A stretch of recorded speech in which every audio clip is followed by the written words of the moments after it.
सादर प्रणाम। मैं नीरजा चौधरी। आज के इस बायोलॉजी सेशन में हम बात करने वाले हैं जेनेटिक्स की, यानी कि जेनेटिक्स से संबंधित जो चीजें हैं उनके बारे में पढ़ेंगे।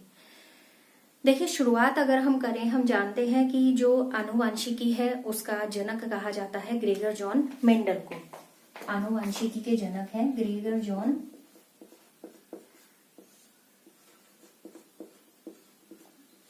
मेंडल। इसको शुरू करने से पहले एक इंट्रोडक्टरी जान लेते हैं। इंट्रोडक्टरी ये है कि देखिए, अगर आप किसी भी स्पीशीज को देखते हैं, सपोज हमने गौरैया को देखा, तो जब गौरैया के अंडों से बच्चे निकलेंगे वो भी गौरैया के जैसे ही होंगे। अगर हम घोड़े को देखते हैं तो जब नई संतति आएगी वो भी कैसी होगी, घोड़े के जैसी ही होगी। तो ये एक तरीका है जिससे हम क्या कर सकते हैं, या सपोज एक पौधों के संदर्भ में हम ले लें। अगर निबोली से पौधा निकलेगा, यानी कि नीम का अगर बीज जर्मिनेट होता है तो नीम का ही पौधा बनेगा। ऐसा नहीं है कि वो आम का पौधा बन जाएगा या सेब का पौधा बन जाएगा। तो जिस सीड से, मतलब जिस प्लांट से वो सीड निकला है, जो प्लांट बनेगा वो वैसा ही बनेगा जैसे जिस प्लांट का सीड गिरा था। कहने का मतलब ये है कि दो तरीके के कैरेक्टर होते हैं यहाँ पर जिनको हम डिस्कस करेंगे। एक तो कैरेक्टर होते हैं जिसको कहा जाता है आनुवंशिकी, यानी कि हेरिडिटरी, ठीक है। दूसरे कैरेक्टर वो होते हैं जिनको हम कहते हैं, टर्म की बात कर रहे हैं फिलहाल अभी हम, दूसरा होता है वंशागति, यानी कि जिसे कहा जाता है इनहेरिटेंस। हमने उदाहरण लिया कि अगर गौरैया है, गौरैया का बच्चा गौरैया ही होगा, घोड़े का बच्चा घोड़ा ही होगा, आम की गुठली से आम ही निकलेगा, नीबोली से नीम ही जमेगा।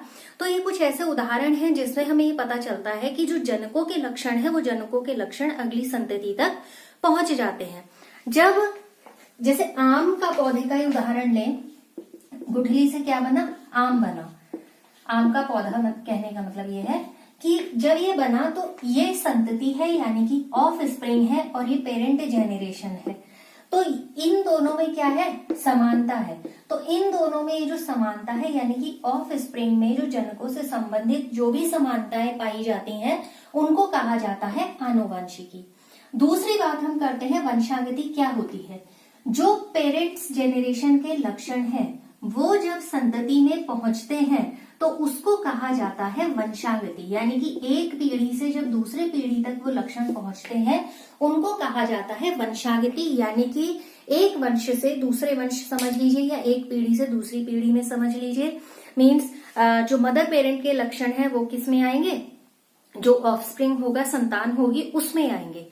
अब देखिए, हर व्यक्ति की एक स्पेशलिटी होती है। हम परिवार के इतने मेंबर हैं, मान लीजिए अगर हम 2 भाई बहन भी हैं, या 4 भाई बहन हैं, या जो भी मान लीजिए 3 भाई बहन है, तो हम तीनों, चारों या दोनों में समानताएं भी होंगी और विभिन्नताएं भी होंगी। जो वो समानताएं होंगी वो सिर्फ हमारे किस्से बेस्ड होंगी, जैसे हमारे व्यवहार से थोड़ा बहुत मेल खाता हो सकता है। फिर जैसे मान लीजिए पेरेंट्स है, आंखों का रंग भूरा है, तो हो सकता है कि जो ऑफस्प्रिंग है उसकी भी आंखों का रंग भूरा हो। तो बहुत सारी चीजें समान होती हैं, लेकिन उसके बावजूद भी सभी एक दूसरे से भिन्न होते हैं। आप किसी पर्टिकुलर को देखकर पहचान जाएंगे कि ये फलाना व्यक्ति है। मीन्स ABCD उदाहरण ले लीजिए, मान लीजिए, चलिए मेरे ही नाम से उदाहरण ले लीजिए, ठीक है। हमने कहा ये नीरजा है, ऐसा नहीं होगा मेरे परिवार के अन्य सदस्य के साथ कोई इंटरचेंज हो जाए और उसको नीरजा कहकर कह दिया जाए कि ये नीरजा है। दूसरी चीज, जब यहाँ पर ये एक कोरिलेशन है जिसमें हम अलग अलग बात कर रहे हैं, हम ये संशय भी हो सकता है, ये डाउट भी हो सकता है कि कई बार हमें पहचान करने में संतानों में दिक्कत हो जाए किसी पर्टिकुलर फैमिली से रिलेटेड। वो कब होगी, जब वो ट्विंस होंगे। ट्विंस मतलब जब वो जुड़वा होंगे। तो जुड़वा अक्सर क्या होते हैं, देखने में बिल्कुल एक से होते हैं, शक्ल भी एक सी होती है, कदकाठी भी एक सी होती है। तो उस स्थिति में थोड़ा सा यहाँ कंफ्यूजन हो सकता है। लेकिन जनरल कंडीशन की अगर हम बात करते हैं तो जनरल कंडीशन में क्या होता है, हम इजीली आइडेंटिफाई कर लेते हैं कि कौन पर्टिकुलर व्यक्ति है। तो हर व्यक्ति में क्या होती है, ऐसे लक्षण भी होते हैं जो पेरेंट्स से कहाँ जाते हैं, नेक्स्ट जेनरेशन में जाते हैं। तो जो पेरेंट्स से नेक्स्ट जेनरेशन में जाते हैं और समानता को प्रदर्शित करते हैं, वो क्या कही जाती है, आनुवंशिकी कही जाती है। बात करें यहाँ पर वंशांगति यानी कि इनहेरिटेंस की, तो जो ये पूरी प्रोसेस है जिससे कि पेरेंट से लक्षण कहाँ जा रहे हैं, ऑफ स्प्रिंग में जा रहे हैं, इसको कहा जाता है वंशांगति। और इसमें कई बार कुछ विभिन्नताएं भी उत्पन्न हो जाती हैं।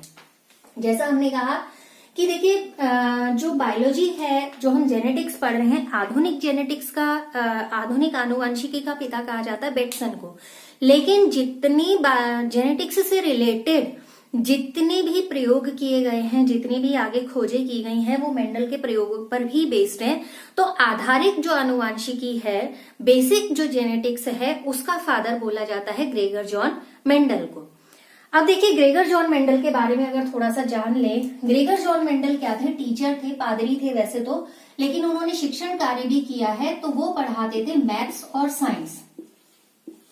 लेकिन हर व्यक्ति में कुछ ना कुछ क्वालिटी होती है, कुछ खोज प्रवृत्ति होती है। तो ऐसी ही खोज प्रवृत्ति थी मेंडल में। मेंडल ने क्या किया कि कुछ प्रयोग किए और उन्होंने उन प्रयोगों के आधार पर उस चीज को एक्सप्लेन किया नियमों के तहत। उन्होंने one generation to other generation तक अपने जो एक्सपेरिमेंट्स थे उन्हें कंटिन्यू रखा और उन कंटिन्यू किए हुए एक्सपेरिमेंट्स को के बेस पर उन्होंने क्या किया, नियम बना दिए। और उन्हीं नियमों के आधार पर हम आज जेनेटिक्स को पढ़ते हैं, या मेंडल के नियमों को आधारभूत रखकर हम पढ़ते हैं। नेक्स्ट आप पहुंचते हैं। देखिए क्या होता है कि जो जेनरेशन ये वाली है, जैसा अभी शुरू में हमने कहा, उनमें क्या होती है, कुछ समानताएं होती हैं, साथ ही कुछ असमानताएं होती हैं। दोनों चीजें होती हैं, यानी कि समानता भी होती है और असमानता भी होती है। समानता कहने का मतलब आप एक परिवार के सदस्यों को बाहरी रूप से देखकर पहचान लेते हैं कि ये क्या है, इस परिवार का सदस्य है।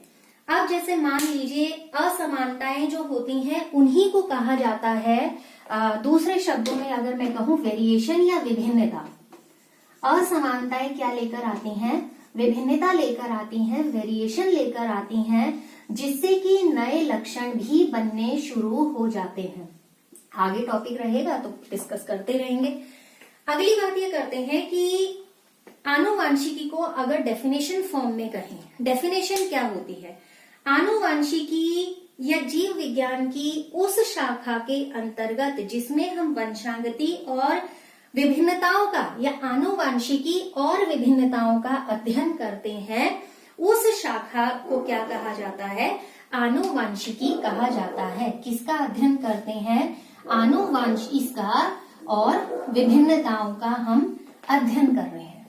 ठीक है, और ये किसके अंतर्गत हम करते हैं, बायोलॉजी के अंतर्गत करते हैं। और बायोलॉजी में जिस ब्रांच के अंतर्गत करते हैं उस ब्रांच को कहा जाता है जेनेटिक्स यानी आनुवंशिकी।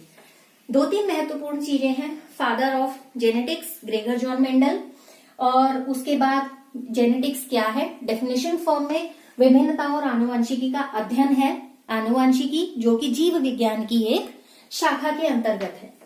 अब अगली बात अगर हम करते हैं, जैसे ऐसा नहीं है कि लोग आनुवंशिकी के बारे में पहले से नहीं जानते थे, या लोग ये नहीं जानते थे कि कुछ इस तरीके के कैरेक्टर्स हैं जो कि रिप्रोडक्शन मोड में कुछ परिवर्तन करके नए कैरेक्टर्स को लाया जा सकता है। इसका एक उदाहरण लेंगे, साहीवाल, पंजाब की जो साहीवाल वैरायटी है, उसकी क्या नाम है, जो अगर एनिमल्स के पॉइंट ऑफ व्यू से बात कर रही हूं मैं, अगर एक उदाहरण हम ले लेते हैं कि साहीवाल का, कि जो साहीवाल वैरायटी है, उस साहीवाल वैरायटी को बनाने का ही मतलब ये था कि लोग ये जानते थे कि कुछ ऐसे कैरेक्टर्स होते हैं जो यदि उनमें बदलाव किया जाए तो हम नए लक्षणों को प्राप्त कर सकते हैं। ठीक है, अब इन चीजों को समझने के लिए जैसे मेंडल ने अपने प्रयोग जारी रखे, मेंडल ने उस चीज को समझाने की कोशिश की और बहुत सरल तरीके से पहले ये बताया कि जनकों से लक्षण कहाँ जाते हैं, अगली पीढ़ी में चले गए और उन्हीं को कहा गया कि वो आनुवांशिकी लक्षण आनुवांशिकी कहा गया, क्योंकि उसमें आनुवांशिकी ट्रेट्स भी थे और साथ ही साथ उसमें जो वेरिएशन मिल रहे थे वो भी थे। अब अगली बात करते हैं कि अगर मेंडल के प्रयोगों को हम देखें, हम जानते हैं कि जो मेंडल के प्रयोग थे वो किस पर बेस्ड थे, वो गार्डन पी पर बेस्ड थे, यानी पाइसम सेटाइवम पर उन्होंने अपने प्रयोग किए थे। पाइसम सेटाइवम पर उनके प्रयोग करने के कई कारण थे, अभी उनको पॉइंट पढ़ लेंगे। ये पाइसम सेटाइवम पर काम करने के कई रीजन थे। जैसे उन्होंने कई वर्षों तक प्रयोग किया, 1856 से लेकर 1863 तक उन्होंने अपने प्रयोग जारी रखे। उनके ये प्रयोग ये बताते थे कि अगर हम किसी एक पौधे को टारगेट करते हैं, मतलब जैसे हमने क्या कहा, पाइसम सेटाइवम को उन्होंने लिया अपने प्रयोग में। पाइसम सेटाइवम को लेने के कई कारण थे। कारण ये था, पहली चीज कि 1 वर्षीय पौधा है, यानी कि शॉर्ट, जल्दी उसका जो जीवन काल है वो पूरा हो जाता है। तो 1 वर्षीय पौधा है, जितनी फसल है लगभग हर वर्ष हम जल्दी जल्दी उसे प्राप्त कर सकते हैं। साथ ही उन्होंने ये कहा कि किसी भी एक लक्षण को प्रकट करने के लिए हमारे पास उससे रिलेटेड अल्टरनेट ट्रेट्स हैं। अब अल्टरनेट ट्रेट्स का मतलब ये था कि इस पौधे की एक साथ बहुत सारी किस्में हमारे पास थी। ठीक है, ऐसा लिखा है कुछ बुक्स में कि उन्होंने क्या किया था, 34 वेराइटीज का चयन किया था पाइसम सेटाइवम की। ठीक है, अब 34 वैरायटी में से उन्होंने केवल 22 को ही सेलेक्ट किया था अपने प्रयोग के लिए। अब कारण क्या था पाइसम सेटाइवम को चुनने का? पहला तो 1 वर्षीय है, दूसरा इसकी बहुत सारी किस्में हैं जिनको अलग अलग तरीके से प्रयोग किया जा सकता है, यानी कि कोई भी 2 अल्टरनेट फॉर्म्स को हम यूज कर सकते हैं। जैसे सपोज पीले बीज, हरे बीज, गोल बीज, झुर्रीदार बीज, तो बहुत सारे फूलों के रंग के आधार पर, फूलों की कंडीशन के आधार पर, तो बहुत सारी चीजों को इसमें क्या किया जा सकता था, प्रयोग किया जा सकता था। नेक्स्ट बात करें यहाँ पर कि मटर में एक और गुण था जिसे हम कहेंगे सेल्फ पॉलिनेशन, या जिसे हम कहेंगे स्वपरागण, जिसे हम क्या कहेंगे, स्वपरागण। ये गुण इसका था सेल्फ पॉलिनेशन का। कहने का मतलब ये है कि परागण होने तक, जब तक इसमें जो भी कोरोला है वो इसके रिप्रोडक्टिव पार्ट्स को, यानी कि जो दलपत्र है वो इसके रिप्रोडक्टिव पार्ट को क्या करते हैं, कवर्ड करे रहते हैं, और उस कवर्ड करे रहने की वजह से इनमें होता है सेल्फ पॉलिनेशन। लेकिन कई बार अगर सपोज ये सेल्फ पॉलिनेशन सक्सेसफुल नहीं हो पाता है तो इसमें पर परागण, यानी कि स्वपरागण अगर सक्सेसफुल नहीं हो पाता है तो इसमें पर परागण भी आसानी से किया जा सकता है। ठीक है, तो ये दोनों कैरेक्टर लगभग इसमें उपस्थित थे। अब जब जो भी हाइब्रिड मिलते थे वो सारे के सारे हाइब्रिड कैसे थे, फर्टाइल थे, मींस हिंदी में कहूं तो उर्वर थे। ठीक है, क्या थे, फर्टाइल। आप जर्मिनेशन के लिए उनका फिर से यूज कर सकते थे। तो एक ही पौधे में बहुत सारे जब बीज मिल जाने हैं, तो बहुत सारे बीज मिल जाने से एक बहुत बड़ा सैंपल का बहुत नंबर हमें मिल जा रहे थे यहाँ पर, यानी कि नंबर ऑफ सैंपल जब ज्यादा होते हैं तो प्रयोग भी हमारा ज्यादा होता है, तो उसकी जो रिलायबिलिटी है वो रिलायबिलिटी भी ज्यादा होती है। तो ये चीजें थी कुछ जिसकी वजह से मेंडल ने मटर का प्रयोग किया। अगली बात कहें कि मेंडल ने प्रयोग तो किया, फिर ये प्रयोग क्या रहे, सफल भी रहे। तो प्रयोग की सफलता के पीछे क्या ऐसे महत्वपूर्ण कारण थे कि मेंडल के प्रयोग सर्वमान्य हो गए। हालांकि जब मेंडल ने प्रयोग किए थे 1863 तक इनके जो प्रयोग चले थे, इन्होंने जब उसे नोट किया तो वो छपा भी, पब्लिश भी हुआ, लेकिन जैसे कुछ चीज को जब क्या कहना चाहिए पब्लिसिटी नहीं मिलती है तो वो कहीं दबी रह जाती है। तो वही मेंडल के प्रयोगों के साथ भी यहाँ पर हुआ। मेंडल के प्रयोग शोध की जो रिपोर्ट्स छपी कहीं ना कहीं दबे रह गए। अब उसके बाद क्या होता है, जैसे व्रीज हैं, कोरेंट्स हैं, इन लोगों ने बाद में जब इससे आनुवंशिकी से रिलेटेड प्रयोग किए तो जब प्रयोग करते चले गए तो कहीं ना कहीं वो रिजल्ट यहीं से मैच कर रहे थे। फिर फिर से देखा गया कि मेंडल ने क्या नियम दिए थे और उसकी फिर से जांच की गई, उसका फिर से विश्लेषण किया गया और उनकी रिलायबिलिटी को जांचा गया। बात होती है ये 1900 के बाद की, मतलब लगभग 1900 तक जो मेंडल के प्रयोग या ये शोध था वो छुपा हुआ ही रह गया। कब हुआ? 63 तक हो गया था, 1863 तक हो गया था, और इतने सालों तक वो लगभग 38 साल आप लगा लीजिए, 37-38 साल लगा लीजिए, जो भी है वो क्या रह गया, छुपा हुआ रह गया। उसको कहीं कोई पब्लिसिटी नहीं मिली, कहीं कोई स्वीकार्यता नहीं मिली। अब क्या होता है, लेकिन मेंडल के प्रयोग फिर भी सफल रहे। इसके पीछे क्या कारण था?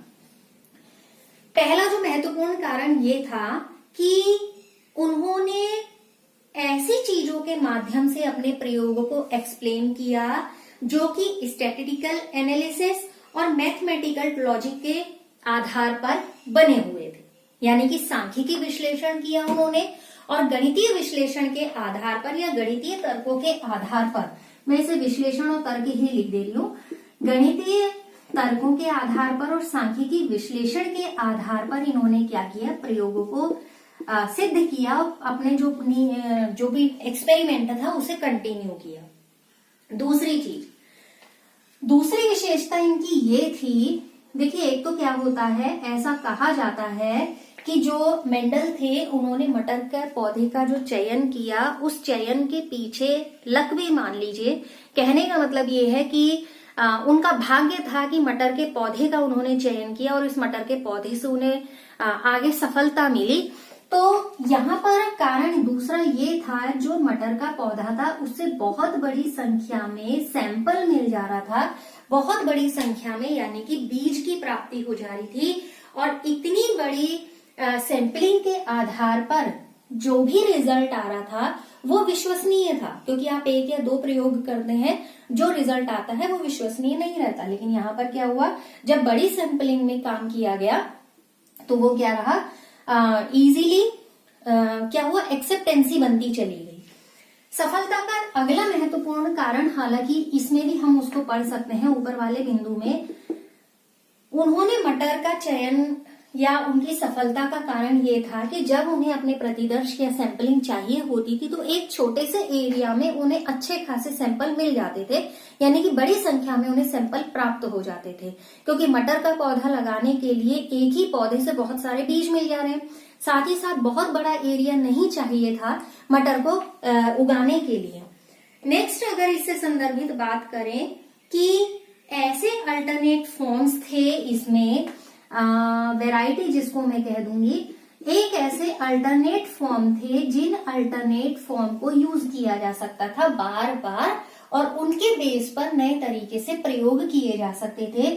साथ ही किसी एक लक्षण को टारगेट कर सिर्फ उसी लक्षण पर फोकस किया जा सकता था और उसी से रिलेटेड डेटा का कलेक्शन यहाँ पर किया जा सकता था। तो ये बहुत सारी इंपॉर्टेंट चीजें थी जो मेंडल के प्रयोग की सफलता थी। लेकिन इसमें एक चीज और थी, जब मेंडल ने मटर के पौधे का चयन किया तो जैसे शुरू में ही कहा कि एक क्या मान लीजिए, भाग्य मान लीजिए उसका, या एक ऐसी चीज मान लीजिए जो उसके साथ अच्छी घटित होनी थी, उसका चयन उसको सफलता के शिखर तक ले गया। इसी में अगर आगे कहें कि कुछ ऐसे कॉम्प्लेक्स कैरेक्टर्स हैं यहाँ पर आनुवांशिकी से संबंधित, या कुछ ऐसे कैरेक्टर्स थे जो मटर के पौधों में वहां पर प्रदर्शित नहीं हुए, जैसे कैसे कह सकते हैं, कोडोमिनेंस है, या एक जोड़ा जीन कई बार बहुत सारे लक्षणों को या एक जोड़े से बहुत से जीनों को नियंत्रित किया जा सकता है, या लिंकेज है जो हम आगे पढ़ते चले जाएंगे। ये सारी समस्याएं इसको यहाँ पर दिखाई नहीं दी थी, ठीक है।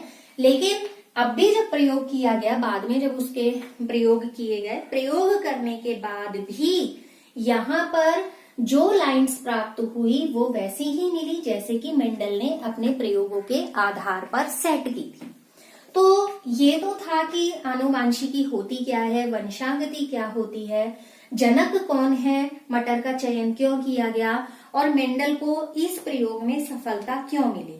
तो कुछ ऐसे बिंदुओं के साथ नेक्स्ट जो टॉपिक हमारा रहेगा नेक्स्ट सेशन में, कि हम पहले तो पढ़ेंगे, क्या आज ही पढ़ लेते हैं चलिए, कि जब मटर के पौधे का उसने चयन किया तो ऐसे कितने लक्षण थे जिसका उसने चयन किया। देखिए पहली चीज बात कहें यहाँ पर कि बहुत सारे लक्षण यहाँ पर मटर से संबंधित मेंडल को मिल रहे थे। मेंडल ने क्या किया, एक लिस्ट बनाई और जिन लक्षणों के आधार पर उसने अपने प्रयोग रखे, तो कुल कितने लक्षणों को उसने चयनित किया, कुल 7 लक्षणों का अपने प्रयोग के लिए चयन किया। ठीक है, कुल कितने लक्षणों का चयन किया, कुल 7 लक्षणों का मेंडल ने चयन किया। कौन कौन से लक्षण थे, सबसे पहले स्टेम था, यानी कि तने की ऊंचाई। ठीक है, तने की ऊंचाई। इसको किसमें बांटा गया, पहले प्रयोग जैसे हमने क्या लिया, तने की ऊंचाई, इसको किसमें बांटा गया, टॉल और ड्वार्फ में, यानी कि लंबा और बौना। तो 2 कैरेक्टर तने के आधार पर वहां पर मिल गए। दूसरा जो लक्षण यहां पर लिया था मेंडल ने, वो था फूल का रंग। फूल का रंग, उसमें इन्होंने लिया बैंगनी और सफेद, वॉयलेट और व्हाइट। दूसरा कैरेक्टर ये पिक किया था। फिर था फूलों की स्थिति। 2 तरीके की, हालांकि अलग अलग, अगर उस डिटेल में जाए फूल लगने की स्थिति के संदर्भ में, वो बहुत लंबा सा टॉपिक है। फिलहाल फूल की स्थिति जो मटर के संदर्भ में है उसकी बात करते हैं, एक्सियल और टर्मिनल, यानी कि अक्षीय और कक्षस्थ, एक्सियल और टर्मिनल। ठीक है, 3 कैरेक्टर ये हो गए। चौथा कैरेक्टर उन्होंने जो लिया था वो था फली का आकार, यानी कि उसपे जो बीज लगता है, जानते हैं मटर देखी है, फली जैसी होती है, और उस फली के आकार को भी उन्होंने लक्षणों के रूप में चुना। इसमें था इन्फ्लेटेड और कंस्ट्रिक्टेड, यानी कि, अच्छा मैंने लिखा नहीं, फली का आकार यानी फूली हुई और पिचकी हुई। ठीक है, कंस्ट्रिक्टेड। अगली बात, फली के आकार के साथ साथ 5वां लक्षण लिया उन्होंने, फली का रंग। ठीक है, 5वां क्या लक्षण कैटेगराइज कर सकते हैं हम, वो था फली का रंग। फली का रंग कैसा, या तो हरा, ग्रीन और या पीला। ठीक है, ग्रीन या येलो। फिर थे सीड की बात करें, बीज का आकार, गोल और झुर्रीदार, राउंड और रिंकल्ड। ठीक है, गोल और झुर्रीदार। फिर बीज से ही संबंधित और कैरेक्टर लिया, बीज का रंग, पीले और हरे। ठीक है, तो देखिए एक कैरेक्टर था तने पर आधारित, बाकी 2 फूल पर, 2 फली पर और 2 कैरेक्टर लिए थे। कैरेक्टर्स को लेके मेंडल ने बार बार अपने प्रयोग किए, और आगे चैप्टर अभी स्टार्ट ही इंट्रोडक्टरी था, तो जब बार बार उन्होंने अपने प्रयोग किए और रिजल्ट जब एक से मिले, तो यही इनकी सफलता का कारण रहा, क्योंकि एक ही वैरायटी पे पचमोर सैंपलिंग रही वहां पर, और ज्यादा से ज्यादा वहां पर क्या रहा, रिजल्ट आपस में मेल खाता हुआ रहा। तो ये 7 कैरेक्टर थे। कई बार प्रश्न पूछा जाता है कि कितने गुणों को उन्होंने पिक किया था, तो बहुत सारी इंपॉर्टेंट चीजें रही। आनुवांशिकी का जनक कौन रहा, मेंडल ने मटर के पौधों का चयन क्यों किया, मेंडल के प्रयोगों की सफलता क्या रही, एक छोटा सा जीवन से संबंधित भी बता दिया कि एक्चुअल में क्या थे। वैसे तो वो पादरी थे, लेकिन शिक्षण कार्य भी उन्होंने किया था, और मैथ्स और साइंस वो पढ़ाते थे, और कहीं ना कहीं उनमें एक खोज प्रवृत्ति रही थी। तो उन्होंने अपने गार्डन में गार्डन पी को देखा, यानी कि मटर को देखा, और उसमें लगातार जब उन्हें वैरायटीज दिखती जा रही थी, तो उन्होंने उस पर फोकस किया और उससे संबंधित ये नियम दिए। तो फिलहाल इस सेशन में हम इतनी बात करेंगे। नेक्स्ट सेशन में इसी को कंटिन्यू करेंगे, और जो हाइब्रिड रिलेटेड पॉइंट्स हैं उनको क्लियर करेंगे। तो आप सभी का बहुत बहुत धन्यवाद।